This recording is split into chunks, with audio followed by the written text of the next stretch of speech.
In this video, we will be showing you how to customize a form or survey.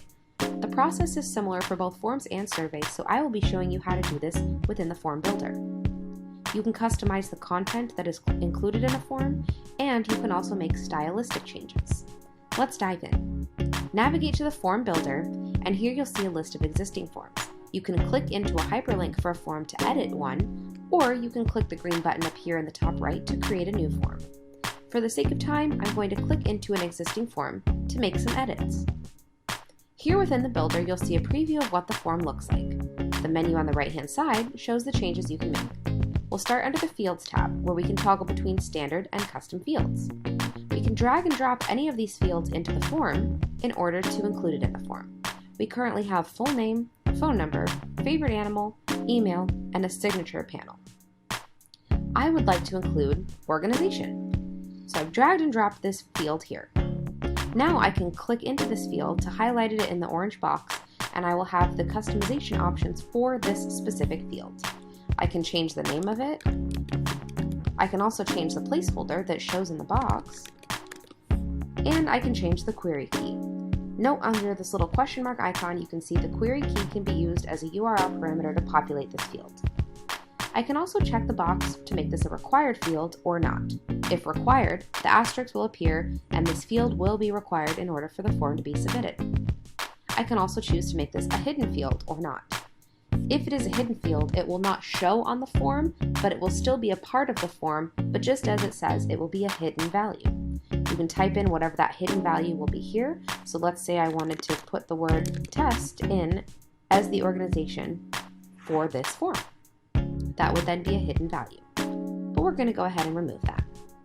Now click anywhere in the gray space on the side and you get back to the standard page here of all of your menu options. I can click into another field and click the X to remove it.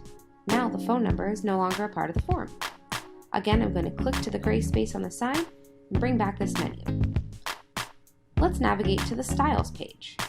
Here we can go ahead and customize the layout. We can choose whatever we'd like the form to look like. Maybe we want to change the background color. Maybe we also want to change the font color. You can adjust the border, the corner radius, and the width. Here in this section, you can also include any custom CSS. You can toggle on or off the agency branding, which will include the logo. And that's all for this section. Now we're going to navigate to the Options section. Here, you can name your form.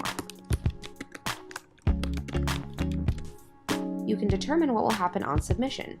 Do you want a URL to open or a message to appear?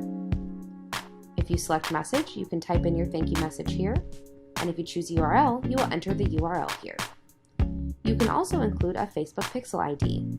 Note that you will want to ignore this field if you're going to be using this within a funnel.